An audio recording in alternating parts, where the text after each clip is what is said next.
Fiction and reality are tricky and slippery concepts, and when they start to bleed into each other, we can get ourselves in trouble. Throw in a bit of conspiracy theory, and you've got a recipe for disaster. This is only a test. This is only a test.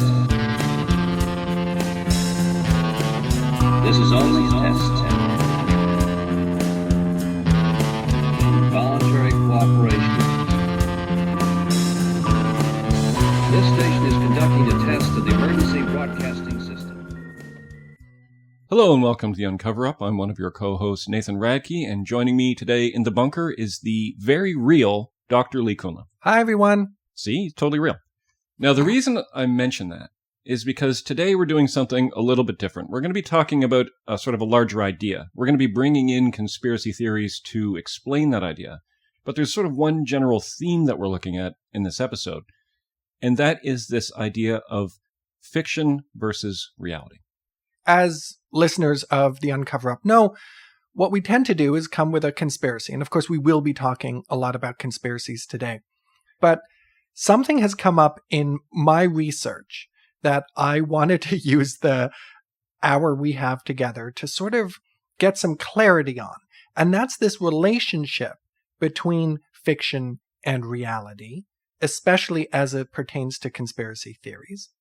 And it's not something I'm entirely clear on. So I was going to suggest a conversation. Let's see how that goes. All right. I've always wondered how a conversation with you would go. Yeah, we've barely had them. We've never ever had one. And we're about to have one now, and here it goes. Let's try. Here's where I want to start. Okay.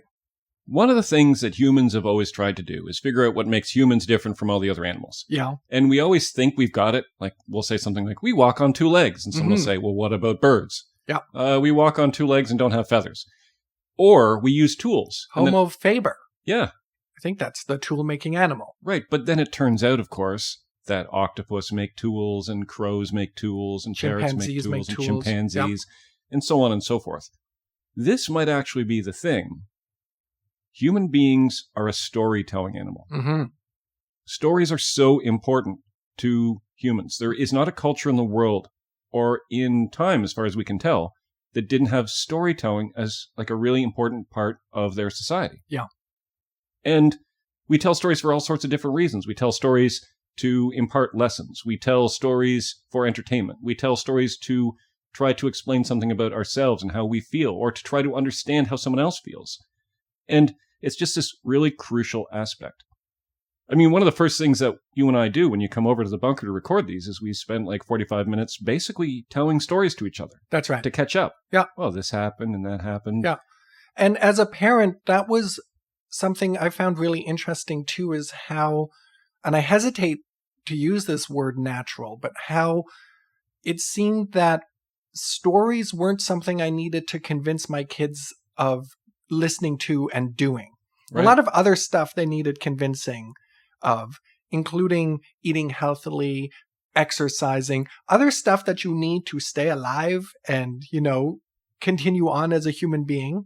It's not maybe quite as obvious that stories are that central, and yet it was something they took to, and so do all the other kids, they just take to it immediately and want it. They want to be read to. They want to hear stories. They want to hear stories of your life. They want to hear made-up stories. And if you start a story with a child, they're completely attentive. When we're lecturing, we use stories constantly. Mm-hmm. We use stories from our own lives occasionally, our own work, our own field work, that kind of thing. One of the dangers in talking about conspiracies, also in the lecture, is to lose the humanity of it, to lose what happens to the victims who get caught up in what turns out to be a really interesting story. And then I try and rehumanize some of it by telling the story of some of the victims in the MK Ultra, for example. Yeah, no, exactly. So ultimately, stories are fundamental. Mm-hmm. And they can kind of be broken down into two categories, fiction and nonfiction. Mm-hmm. Now that, obviously, as an epistemologist, as a philosopher, I'm going to say, well, every story, even a nonfiction story, is only coming from one perspective, and it's going to be missing stuff out, and it's going to be interpreting stuff. So it's not like we ever have a story that is the absolute truth. But the idea of fiction is it's just not true. Right. But as you say, that relationship between the true and the not true, the fiction and the nonfiction, is precisely what I wanted us to talk about and think about, because I've noticed that especially in the world of conspiracies, that blurry middle, there's a lot of interplay. No, there's a lot of cross-pollination. There is the fiction becoming real, the real becoming fiction. And so it's precisely kind of that distinction that I'm struggling with and trying to figure out. Yeah, because every conspiracy theory, both the true ones and the false ones, are stories. Right. Yeah. And I think what you've noticed is that there's this sort of weird crossover between the conspiracy world, between what people think is happening, and what's happening in the world of pop culture fiction. Yes. That's sort of a key thing. Yes. That specifically, one of the ways we tell stories now is through movies and TV shows and stuff like that in pop culture. And what you've noticed is that there seems to be this weird interaction between these two things, where there will be a story that somebody tells, and then it gets turned into a movie, and then that movie becomes part of the story. It's like a feedback loop. And I would say at this point would be a good point to have an example of this. Okay. And I've got tons, and I know that you do as well.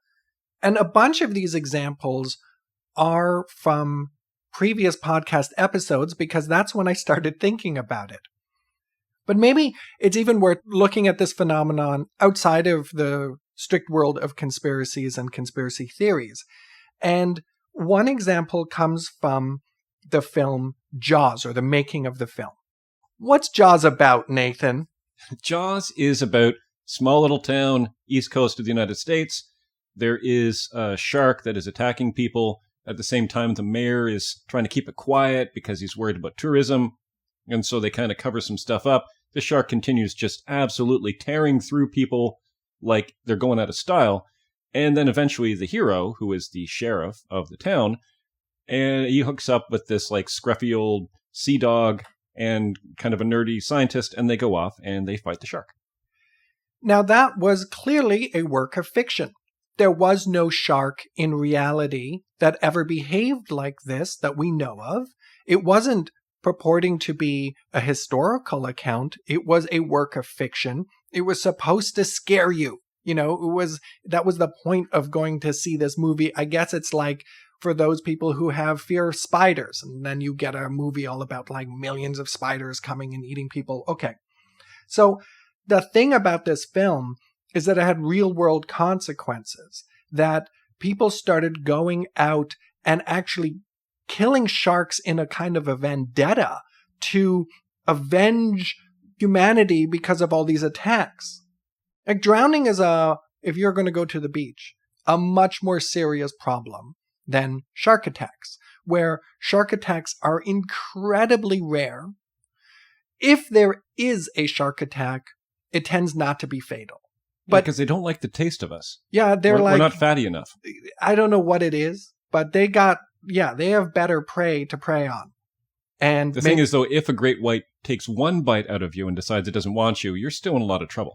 But even that almost never happens. Almost never happens. happens. It really, you have much more likely ways of dying by unlikely events. You're going to get killed by a cow more often than you get killed by a shark. You might get killed by your fridge.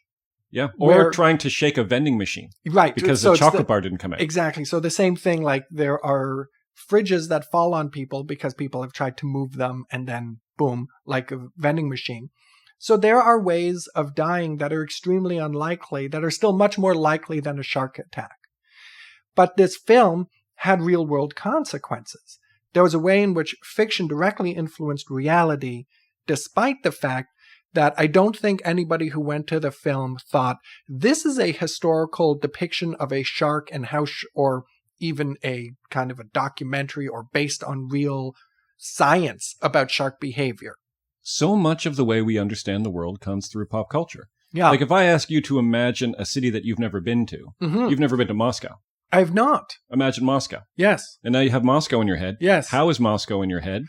Because of pop culture. Right. Well, I would say it's cold, and it has that church with the kind of the onion domes on it, and there's a river and kind of gray buildings. And people wearing fur hats. Yes, of course. Yeah. There's people wearing fur hats. And what you have described is if there was a scene in a movie that took place in Moscow, that would be the establishing scene. Exactly. It would say across the bottom of the screen, Moscow. Right. Russia. Right. And they would show exactly that. Yeah. Is that an accurate description of Moscow? Not even remotely, but it's the one that we have in our heads. Yeah.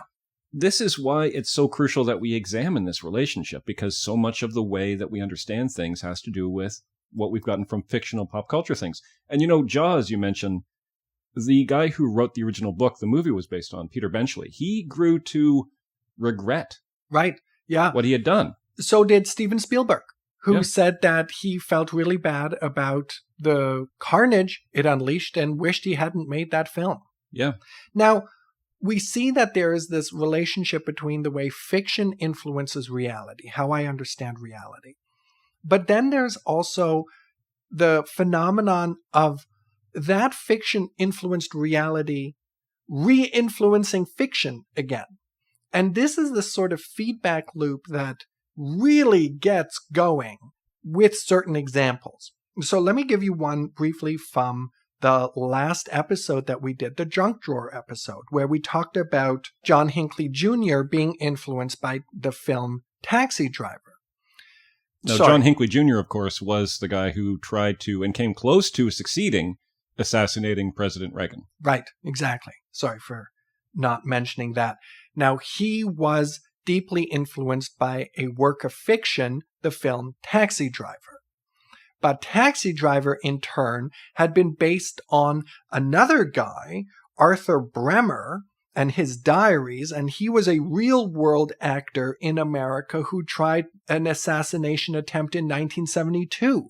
So here we have an example of something that starts as reality, Arthur Bremer and his assassination attempt, which forms the basis of a work of fiction, which then in turn reanimates or influences somebody to try and do something in reality. And this is sort of what I've started to notice as conspiracies develop, the incorrect ones, the ones that we have determined are not true, that there seems, with many of them, this kind of ongoing feedback loop.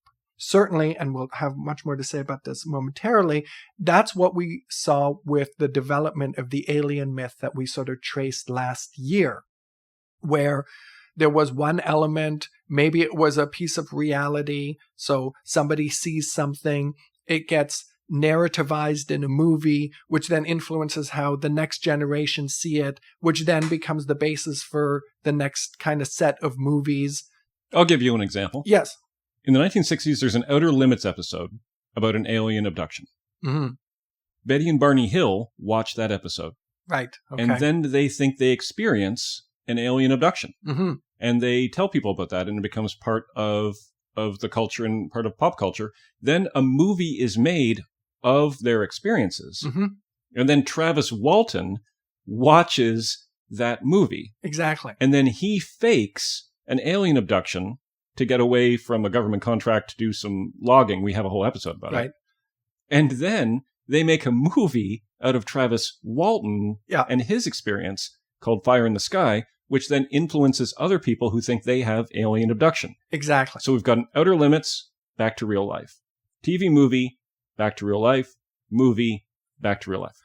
And that's exactly what I've been noticing is happening across the board with certain type of conspiracy narratives. Now, I just want to, not that you're incorrect here, but just to clarify. Yes, you definitely are correct. But just to clarify that the real life is still not true in the sense that Betty and Barney Hill weren't actually abducted by aliens. It's unlikely. But they believed their experience to be a reflection of what actually happened, that what they're talking about actually happened, as opposed to when you go to see a movie, you are you're not under any illusion that this is narrating something that supposedly actually happened. There's parts of fiction that I think make it more likely for us to get drawn into this feedback loop. Okay. And that is that fiction is more satisfying than reality. That's true. Would you rather live I mean, this is sort of an odd thought experiment. Would you rather live in a fiction or out here in these streets? That's a harder question to answer than it might first appear. So obviously, I think I'd rather live in a fiction, but then it would have to be one that I don't know is a fiction. And also, it has to. I want to have control over the type of fiction, because there's some really, there's like horror stories, and I don't want to be part of that. Right. But like, for example, you have a family. I do. There are all sorts of sitcoms about families. Yes. Which would you think would be easier, to have your real life, or if you were living in a sitcom universe life? No, sitcom universe life is much easier. Yeah. All existential problems are solved in 22 minutes. Yeah. It's just done. Everything that happens for a reason, to advance the plot. Mm-hmm. There is an end goal in sight the entire time. There is a design to everything that happens. Mm-hmm. Jokes that happen in the second half are set up in the first half. Right.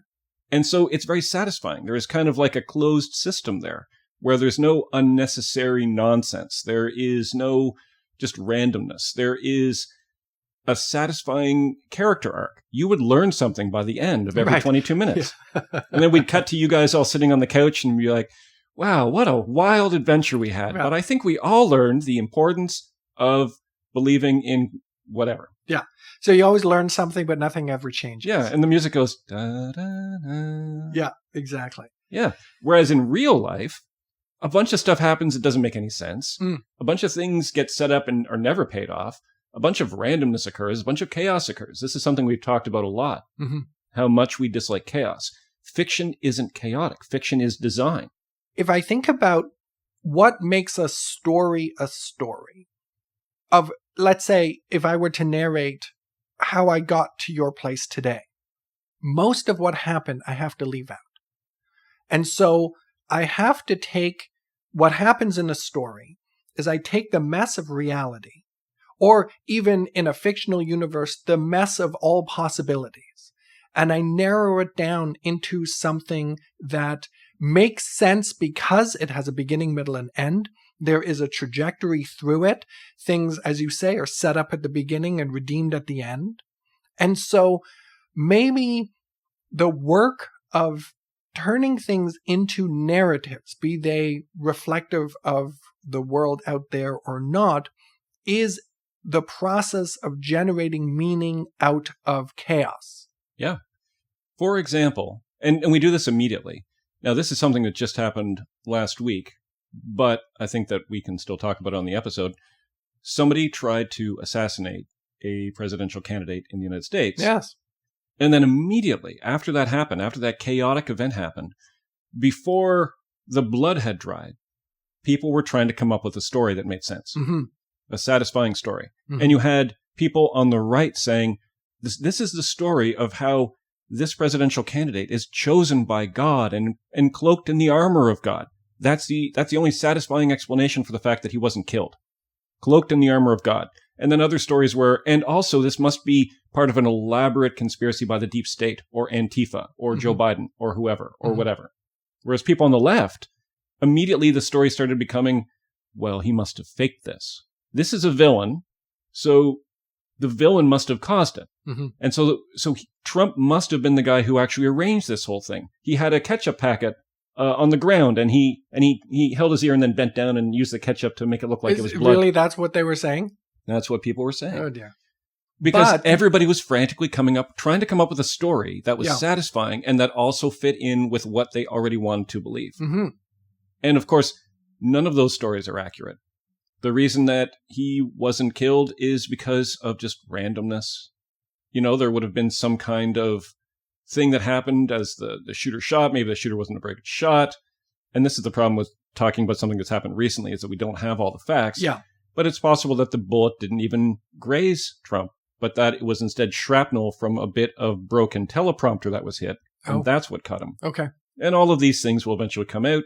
Eventually, and it's going to be kind of unsatisfying because there isn't going to be a good story. Everybody looked to the shooter for some kind of explanation for this thing that he had done, and there isn't going to be one. Mm. There isn't going to be a satisfying explanation that fits in with the story that everybody wants to tell. And so what's going to happen instead is people are just going to go with the story they want. I think that is a really good example. I wonder, though, because we're sort of trapped in the world of narrative, it's not as though we could see the world without creating stories out of it. It would be, I think, literally impossible. Yeah. And we actually do this in class. For anybody who wants to look it up, it's the Heider-Zimmel illusion. And so what you're going to watch, maybe for those of you who want to do it, just pause and take a look on YouTube, because it's like 30 seconds long and it's worth seeing before I talk about it. But if you haven't done it, or if you don't want to do it, or maybe you've already returned from having done that, what happens is you watch. Why are you making those faces? This is very good. This is very good podcast material right here. Oh, this is so awkward. Gold. It's not awkward. This is what real life is like. This is gold right here. If this was fiction, like none of that would have happened. Keep going. I persist. Anyway, so what you get to see is a bunch of shapes moving around a box. And it's a cartoon. I guess. Mm-hmm. It's a very rudimentary cartoon. It's a really rudimentary cartoon, and it's circles and triangles moving around a box. Now, when you watch it, it is impossible, I would say, for many of us to see this as just a bunch of shapes. What you end up doing is you start telling stories about one shape aggressing towards another shape or protecting it, or maybe the triangle is a villain, maybe the square is a hero, exactly. Maybe the circle is this, maybe the box is actually that. Because you mentioned, with respect to the assassination attempt, none of these stories are actually true. But then, since we're all living in a narrativized world, or at least there is not evidence for any of those stories being true yet, what do we mean by true here? Because in a sense, if all lived experience is somehow part of a story, and that story necessarily has to reduce the complexity of reality into something that fits the form of a story, beginning, middle, and end, motivations that are accountable, that make sense, that you can see kind of develop, and other elements as well, where is that element of truth? Now, obviously, it's not like I'm completely at sea here. There are stories where I'm like, well, that clearly is not what happened historically. On the other hand, though, I think that it is now a bit slippery to get some grasp of this concept of truth within the fact that a story is already something that isn't the way it really was out there when it happened. Right. Or to put it another way, I walk around town, a thing happens to me. Now, I understand that thing because I perceive it with my senses, but my senses are flawed, and so I'm not necessarily perceiving exactly what really happens, and I'm only seeing it from my perspective. And then I come over to your place, and I tell you about the story that happened, and so now I'm also relying on memory, and the memory's going to be flawed. Right. And so we have my flawed perceptions of a thing that happened, and then we have my memory that's trying to hold on to it, and then I'm going to tell it in the form of a story, which is also going to leave out most of the things that happened, and etc. And so by the time it gets to you, like, is that fiction or nonfiction? Exactly. But there's still degrees. Okay. We can get sort of like closer to and further away from a kind of, for the lack of a better word, external reality. I'll get Kantian if necessary and talk about the phenomenal and the noumenal worlds.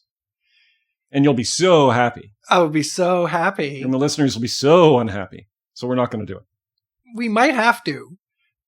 Look, it's not as though I'm disagreeing with you. I think that is precisely the problem that I'm trying to work out. Now, you're talking about it in terms of degrees. Okay, you know what? Let's leave it there. Let's go back to an example, or a couple of examples. So I started out, you've already given the alien one, but I wanted to pursue it a bit more because, again, this kind of feedback loop, it keeps going back and forth. And I think the place where I've seen it develop the most is with the development of contemporary alien mythology. And what I mean by that is, just like you asked me to imagine Moscow, even though I'd never been there, if we today ask somebody to imagine alien visitation, what do the aliens look like? What kind of craft do they travel in? I think we would get a lot of the same responses. So when we talked about the hearings last summer with David Grush, when I was listening to that, I thought, my goodness, this is an X-Files episode, but in real life. Like really an X-Files episode. Like you have somebody, and again, this is all stuff we talked about last summer, but you have somebody within the government, apparently a whistleblower, talking about how there are elements, unelected elements within the government that are keeping the truth of alien visitation a secret. What we saw was then that was being influenced very much by a movement that was happening a decade earlier with Skinwalker Ranch, where people were trying to find stuff in terms of the paranormal. That, though, actually all was influenced largely by the X-Files, which in turn were influenced by William Cooper and the MJ-12 documents, and even Bob Lazar to a lesser extent, and John Lear. Those guys were influenced by an earlier set of both fiction and nonfiction. So they were influenced by Close Encounters of a Third Kind, another Spielberg movie, by the Betty and Barney Hill abduction story, by the cow mutilation stuff. That stuff was to some extent being generated by real life experiences, but also by scammers like Gray Barker, who we've talked about, and Men in Black, that kind of stuff. That stuff was being influenced again by films of the early 50s, which was taken up this whole UFO stuff. And so what you have by the time David Grush takes the stand is you have a ready-made set of concepts of shorthand, as it were, kind of shorthand for how to understand a rather complex set of ideas, concepts, beliefs that didn't need further elaboration because they had this history of both apparent reality and fiction backing it up. So when I heard him talking, I felt it was very familiar because of our experiences with the X-Files and with the movies and stuff like that. If I experience reality through fiction, and then if fiction itself impacts reality, what do those two words mean? Like, what is the real here? I mean, you're asking a Baudrillard scholar that, and I don't think you want to ask a Baudrillard scholar that, because I'm going to get all up into simulation this and simulacrum that, and it's going to be a whole disaster. But there is a real, isn't there? I mean, that's the whole point of the Uncover-Up, that it isn't just all relativistic, choose your own adventure, interpret the world as you see fit. There is a real out there. Yeah, but we don't necessarily, well, we definitely don't have direct access to it. We don't. And yet we posit that it's there and that there are strategies for getting closer to it than not. Right. What if I have an example that's going to make this live? All right. Before we turn this into like a philosophy seminar. All right. Okay. Rescue us from the philosophy seminar. Right. Back to the real world. Back to the real world of field work. Okay. And the people that we talk to and the conspiracy theorists and the cults and all of these groups. So a common thing that I'm often encountering when I'm doing field work is this idea of soft disclosure. Mm-hmm. This is something you've talked about before. It's this idea that exists in certain conspiracy groups that everything that happens in fiction, in pop culture, is happening for a reason, and the reason is because the things in fiction are true. Right. And so you have a TV show like V, in which shape-shifting reptiles come to Earth. Mm-hmm. Well, that's because shape-shifting reptiles are on Earth. I was talking to somebody a couple months ago who argued that every science fiction technology you ever see on TV or in movies is real. Right. Yeah, I was going to say the idea behind the whole explosion of science fiction was to prepare humanity for the truth of the fact that aliens have already visited, are in contact with certain groups, and we're just not ready. So let's give the sheeples some fiction to kind of soften them up a bit. To prepare them. And so this specific guy, I said, okay, Back to the Future had these sort of like flying skateboards. Yeah, I have really been waiting for those for so long. Well, I got good news. According to this guy, we already have them. Yeah. Because they were in a movie. I've heard that before. Yeah.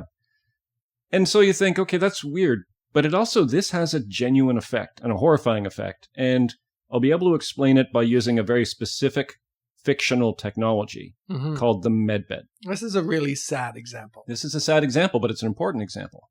I think this particular case study of the medbed tech is important not only because it highlights the aspects of this fiction reality pipeline we've already been trying to talk about, but because it starkly illustrates the stakes and the potential damage that can be caused by this confusion of fiction and reality. So let's start with the fiction part. Medbeds in fiction. What is a medbed? Well, you're a science fiction fan. Yeah. There's a lot of reasons why we see various technologies in science fiction films and TV shows. Sometimes it's an important plot point. Yes. Something like Blade Runner, we have the replicants. That's sort of the whole point of that film, is the philosophical ideas that can come about when you introduce a technology like these sort of human-like androids. What does it mean to be one? What does it mean to live with them?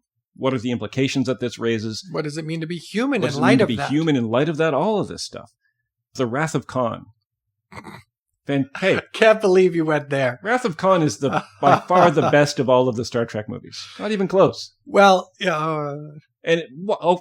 what? And in the Wrath of Khan, you have the Genesis device, which is this device that can terraform a world instantly, but also erase a world instantly. Okay. And so again, it raises ethical problems, and it also provides kind of a really important plot point. They've got there's an evil guy who's trying to grab this weapon. The good guys have to prevent him from getting this weapon. I mean, every sci-fi movie you've ever seen with a doomsday weapon in it, that's what it's for. It's to raise the stakes. Sometimes it isn't a plot point, but just to kind of establish a vibe in the film, to let the viewer know how far things have progressed in the society of the film, to show the sort of lives that the characters live. Like, there are so many science fiction films where you'll see a character eat a meal in like a pill form. Right. They'll pop a pill and then they'll swallow and they'll say, oh, I just had roast turkey. And this is to show the audience that in the future things are efficient, but kind of joyless. Like something's been lost in all of our quest for efficiency. And sometimes there's technology just to make it easier to tell the story. Every kind of space travel in every science fiction you've ever seen has this as its point. Because the problem with space is there's a lot of it, and you have to figure out a way to get your characters from place to place. Otherwise, it would just be nothing. Yeah. And so in a lot of sci-fi, characters hop from planet to planet like they're traveling from town to town. But of course, that's absurd. And so you have to come up with some kind of like hand-waving technology to just say, this kind of hyperdrive or this kind of wormhole or this kind of space folding or whatever. Otherwise, your story's going to be exceedingly boring. Yeah. Because actually interstellar travel would make storytelling pretty much impossible. I mean, just to be pedantic, there are stories in which that's precisely the point. Right. Where you are adrift for thousands of years in space because you need to get to that other planet because, whatever, Earth has been destroyed. And how do you manage that? But that's the problem that these technologies are addressing narratively, is that while it might be an interesting sci-fi idea once, you can't really base a franchise on that because you don't encounter anybody super boring.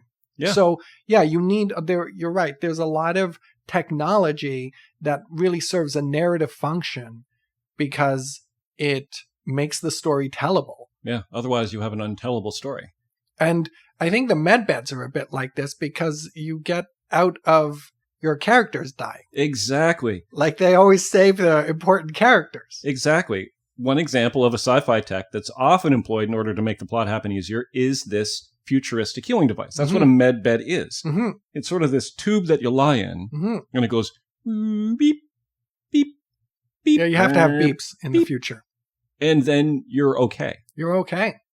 So in the 1960s, we already see this in Star Trek, in the OG Star Trek, because you had sickbay, and the Starfleet doctors had access to a device called the biobed, which could diagnose and treat injured and sick crew members. So one of your important guys gets hurt, to the biobed. Yeah. One of your red shirts get hurt. No, they We'll send a flag to your family. Yeah. In 2012, there was a film in the Alien franchise called Prometheus. And there's a medbed which surgically removes an alien from the main character in kind of like a gross and harrowing scene. And most importantly, in 2013, there was a film called Elysium, which I don't know if you saw. Is it with Jude Law? No, that's Gattaca. Gattaca, right. Isn't that also the term for the Platonic heaven? Well, that's why it's called that. So the idea of Elysium, it's a dystopian film. Okay. So a film that's meant to show a future in which things have gone sort of, on the surface, they look good. Okay. But underneath, it's rotten. Okay. Classic dystopia. So the idea is that after years and years of environmental degradation, the wealthy of the planet Earth have left the surface of the Earth to live in comfort in the sky in these giant floating space stations. Mm-hmm. While the masses, you and me, Yeah. we live in poverty and squalor back on the planet. Mm-hmm. Now, there's a bunch of ways to show this sort of social inequality. Obviously, this is a story about class and class struggle. And so one of the ways that social inequality is shown in this film is that while the earthbound masses have to cope with illness and injuries, up on the orbiting space station, the rich have access to medbeds, which heal all diseases and conditions. This really gets at you because one of the things that is the great leveler at this point in our history, regardless of how much wealth a person has, everyone gets sick, everyone dies. Of course, it's a lot easier for poor people to get sick and die, even in our age. But in this age, the rich no longer get sick or die. So it's exaggerating the inequalities that already exist, classic dystopian stuff. The purpose of the medbeds, and the medbays in this, is to provide this demonstration, this clear demonstration of the class system in the world of the film. So this does a bunch of things. It means that we have, in our sort of social imagination, we have this image of this sort of tubular bed that you get into. It goes beep, whir, beep, beep, beep, and it does these things for you. Mm-hmm. So the idea is out there. We also have like a visual representation in these films that we can then have in our head. Mm-hmm. And so what you would expect does happen. There are a lot of people who believe that this medbed technology is real. And in fact, there is an entire conspiracy ecosystem. It exists in places like Telegram, and tens of thousands of followers listen to the proclamations of QAnon influencers and QAnon-esque influencers. And inevitably, as we do, when you spend any time in these ecosystems, you encounter people making claims about medbed technology. Mm-hmm. It's one of the most common things. Mm-hmm. Medbed technology, Bitcoin, Yep. and a bunch of other stuff. Now, there's different claims made in these communities. Sometimes it's that the medbed technology exists, but that is being suppressed by the deep state. Sometimes it's that the medbed technology exists and it's just about to be released by the white hats. Right. Although inevitably they'll say some date. Yeah, something is going to prevent it from being released. And then the date comes and goes, and there's some kind of elaborate explanation for why it didn't happen. And this happens over and over and over again, and the goalposts keep getting moved. And some of my long-term contacts, for years, there have been like 3 or 4 dates that they're like, this is the medbed date. Mm-hmm. I'm finally going to get cured. Mm-hmm. The day comes, the day goes. No medbeds show up. I've had people go to doctors and demand their medbed. Wow, really, eh? That's how convinced they are of it. Yeah. There's got to be also the more obvious scam version where I'm building a medbed, but please support me with your donations. Right. That's the most exploitive kind of claim. And that is also very common in this ecosystem, that the technology is ready now, and all you have to do is send some large amount of money to a bank account, and you'll be granted access to it. Mm-hmm. So I decided, I'm going to get me a medbed. Okay. And so I went off and I found one very, very quickly. The company is... Oh, dear. Yeah. So now this thing that they sell is not a bed in itself, but a device that can turn any bed into a medbed. I see. It's called the BioHealer, or it was called the BioHealer. It was rebranded the BioPhotonizer after receiving warning letters from the FDA in 2023. Okay. I'll come back to that. So not a bed in itself, a device you place beside your own bed. It kind of looks like a can, like it's a small can that you can't open. And you place it beside the area that requires healing.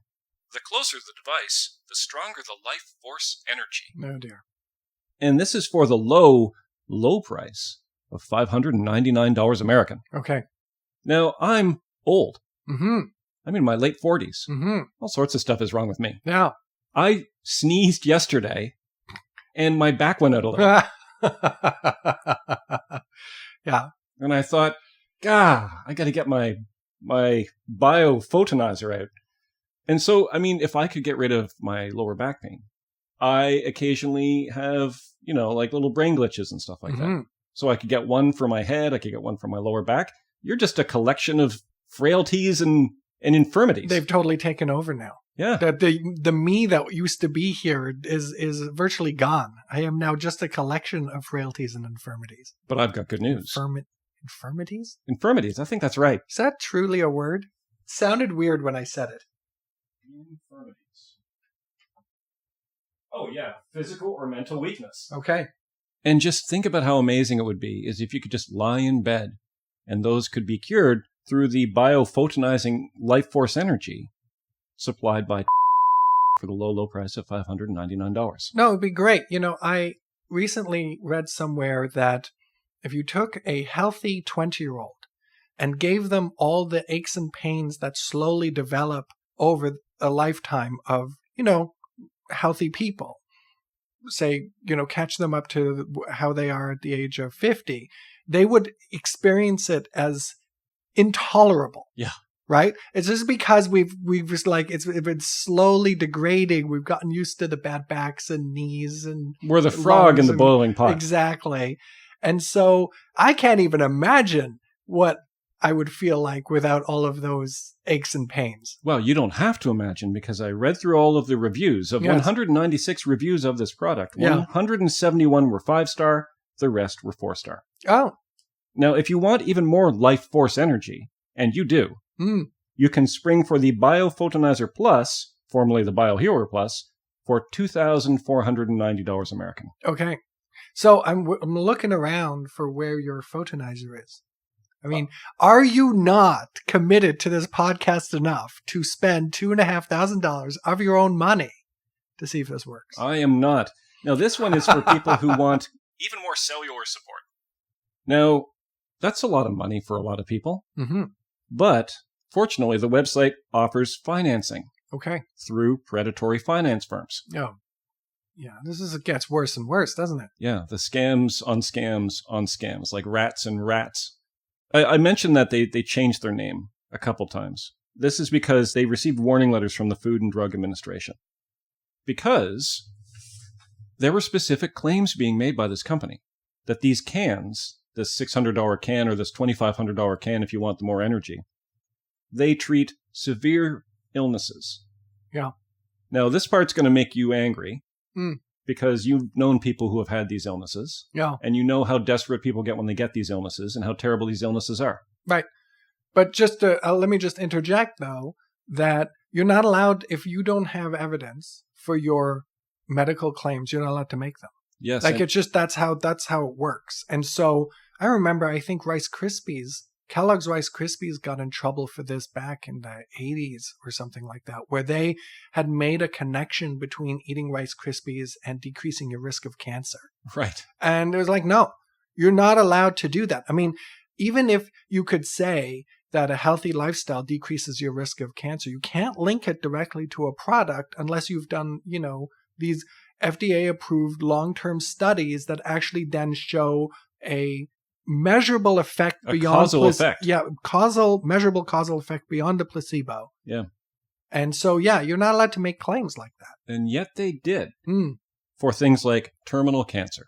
Oh, God. Yeah. Stroke, paralysis, intense chronic debilitating pain, gout, arthritis, traumatic brain injury. We know people with all of those. Yeah. Well, not one person with all of them, but we know people. We know people who have all of those. Moderate conditions, Lyme disease, COPD, localized injury, back pain, Alzheimer's, dementia, epilepsy, seizure disorders, erectile dysfunction, and infertility. Also mild things like asthma, high blood sugar, high blood pressure, mild muscle nerve pain, sleep problems, everything. ADHD, everything. Everything. Yeah. Now, in their warning letter, which I was reading over, the FDA points out that there have been no efforts to establish the veracity of any of these claims. There were no quality systems, procedures in place, and that the people in charge of the production and research had no regulatory knowledge, experience, or training. But isn't that then just some evidence that you should trust this because the other guys, they're all just corrupt anyway? That's the thing. That's sort of the self-defense mechanism that's built into this belief system. Companies like this one can take advantage of their customers' institutional skepticism, which in a lot of ways is completely justified. Yeah. Like having some skepticism about big pharma, Sure. that is understandable. Yeah. If you were in a for-profit healthcare system and you're like, I think I'm getting screwed here, Yeah. you are like, there is a good chance you are getting screwed there. I mean, don't personally feel like getting sued right now. And yet, if you look at the fentanyl epidemic that's happening, the cause of that is got to be big pharma. I mean, Like, that's certainly one of the causes. It's a contributory cause of it. Yeah, Absolutely. it's a contributory cause. Well, I mean, if they hadn't created it, you wouldn't have fentanyl. And hadn't been pushing it. Right. And hadn't been denying that it was addictive. Through advertisements directed at consumers, at people suffering with certain kind of chronic conditions. They're like, hey, here's a patch that you can have. I've even seen advertisements from the 90s, I think it was in the 90s or early 2000s, where they were showing how patients who were using fentanyl patches were actually going to be very productive members of society. Right. And so, yeah, like I just give this as an example of why you could be skeptical of institutional pharma. Makes perfect sense. Right? I mean, and you could think of a lot of others besides. Yeah. But the problem is, of course, then the customers of companies like this, those companies take advantage of that justified institutional skepticism and count on their customers to ignore the FDA complaints as part of the deep state attempts to suppress the tech. Because that's baked into that story. Right. Baked into the story is that the government's trying to suppress it. So then when the government's like, hey, this is nonsense, that's evidence that it must be true. Yeah. Yeah. And it's an example of how unsupported skepticism can actually lead to increased credulity. Or to put it another way, when your skepticism isn't justified, you become easier to fool, not harder. Yeah, that's interesting. And we had encountered the idea of be skeptical of the skepticism as well, right? Not just skeptical, but skeptical of the skepticism. Yeah. I mean, everybody listening knows somebody that they love who has gone through terrible health problems. I mean, you've watched somebody that you love, and it's hard. And and you don't have to talk about this if you don't want to, but at some point, did he start looking like desperately for anything that might work? Yeah. So this is my father, who passed from pancreatic cancer at the end of 2019, and it was pretty quick. So he was diagnosed in October of 2018. And at that point, he, like, from the outside, he seemed healthy. And by December of 2019, he was dead.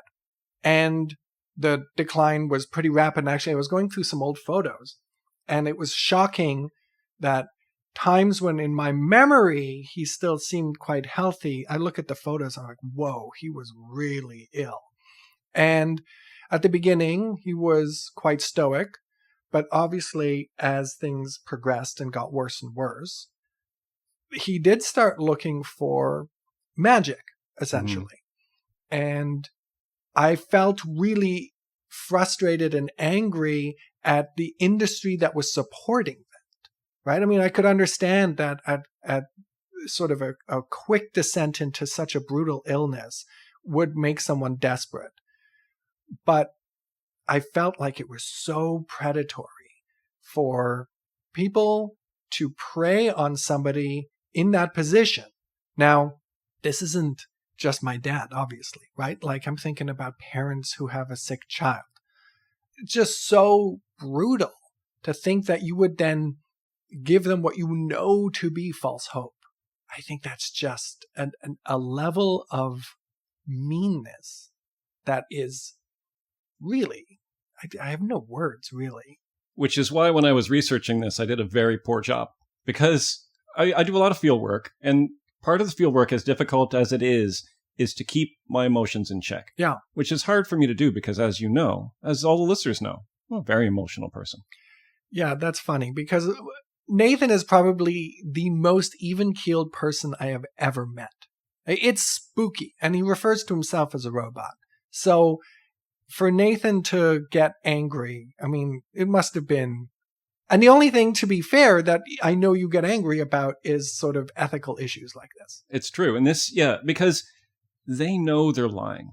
Yeah. They put these canisters together. Yeah.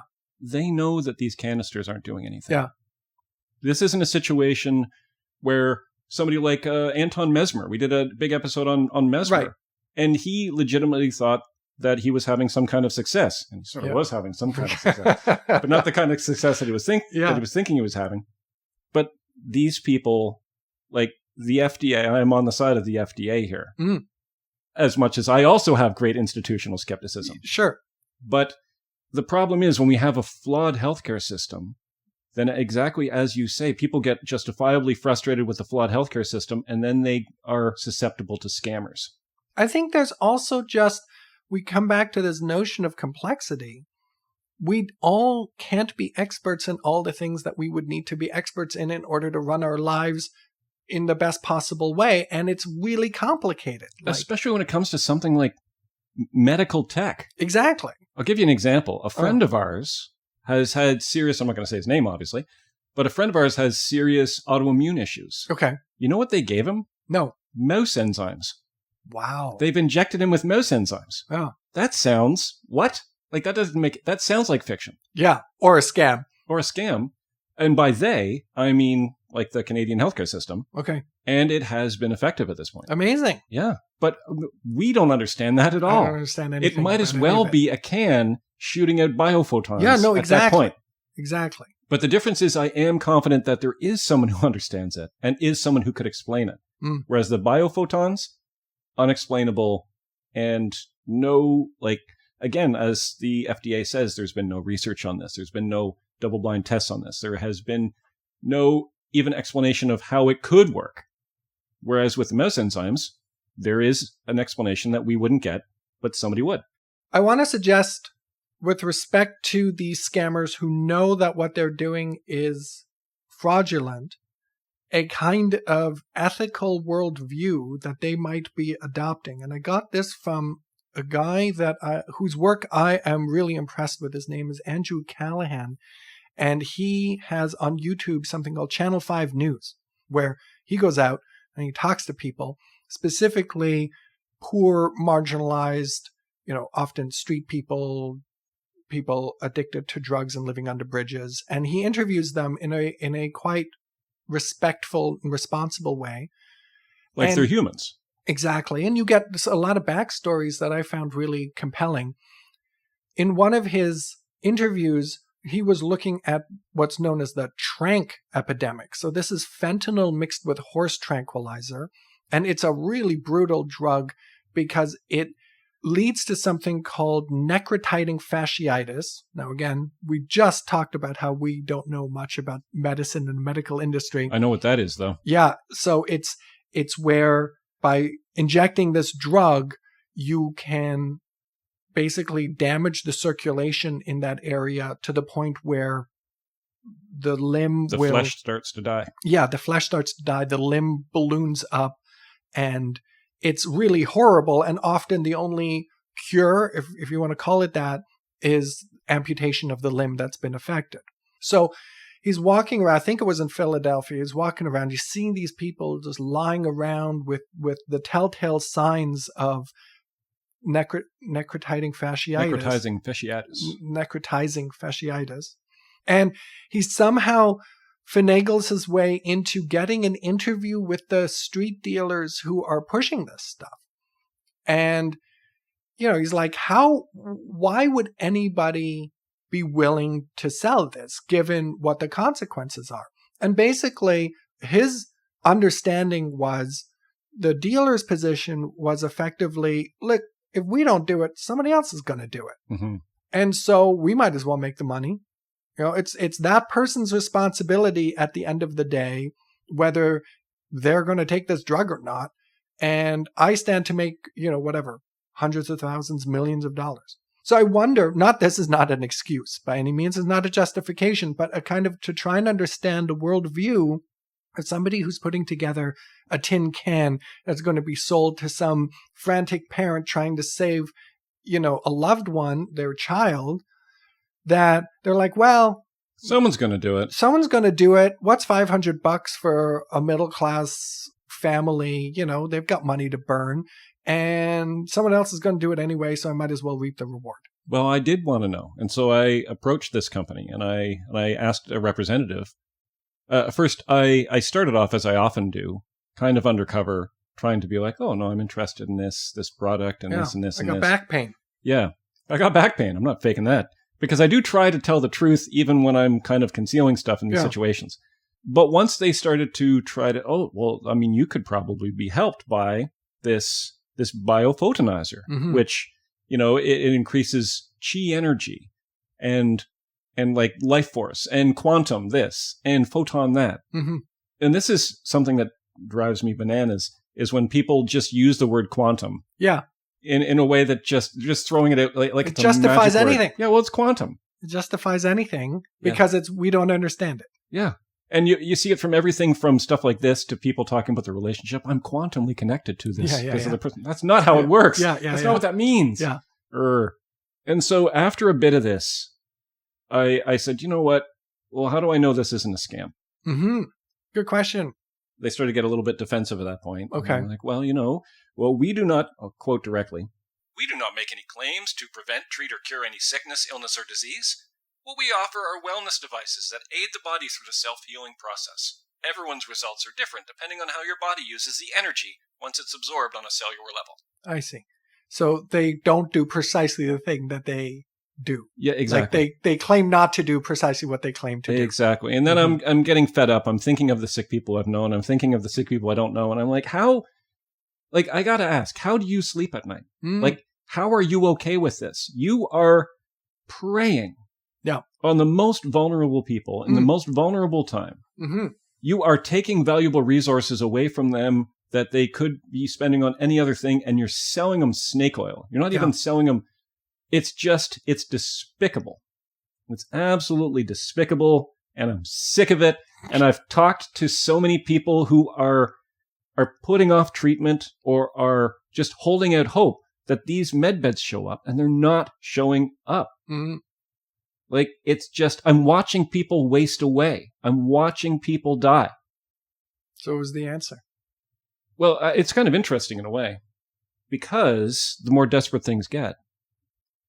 And I mean, and you mentioned the fentanyl crisis, and I just came back from a town that I've known for decades, and it just seems like a zombie film now. Wow. And we live in our neighborhood, which has already been hit hard and will continue to be hit hard. But the more desperate things get, of course, the more vulnerable people are going to get to these scams. And the more they're going to want there to be a solution. And so the more pop culture is going to provide examples of those solutions. And then those examples in pop culture are going to get fed back into the conspiracy world, and so on and so forth. That's not what the person on the other end of the phone said, though. No. What'd they say? They hung up. Right, okay.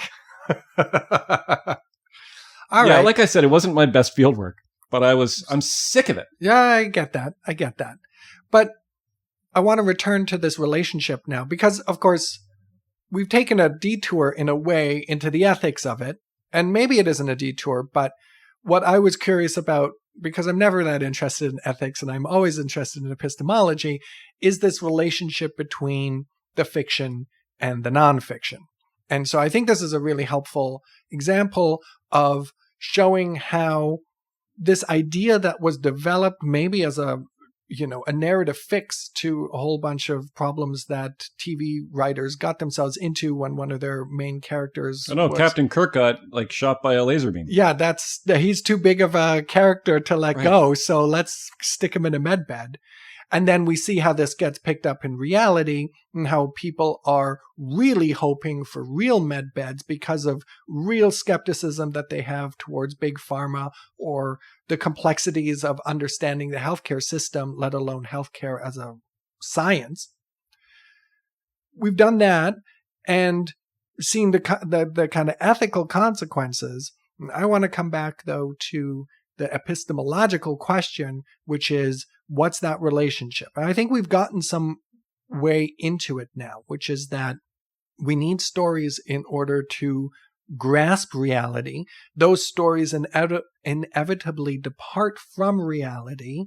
There is a reality that we can approach maybe in stages through stories that are have more or less fidelity to that reality out there. And there's maybe an ethical imperative to try and get it right, because people can be victimized if we don't play by the rules, right? And if we don't try and get the right answer. You know what the big difference is? The big difference is honesty. The big difference is... So it is an ethical point. Of course, everything is an ethical point. Huh. I hate that. As a published expert in ethics. So it is an ethical point, because if people are in good faith, and being honest, even though we don't have direct access to reality, if we don't add another filter between us and reality, the filter of deliberately misleading people, then at least we can hopefully fumble our way closer to something of a truth. So that's what I will say. I do think it is an ethical thing to try to... We're already pretty separated from the truth because of all the stuff we've already said. The truth is tricky. But when we add that extra layer of filtering, of deliberate obfuscation... So I don't think that you're wrong about the need for some kind of ethics in it. And I would hope, whoever we encounter is treating us and the world in that way, like with a commitment to trying to get it right, even if that comes at personal cost or personal expense.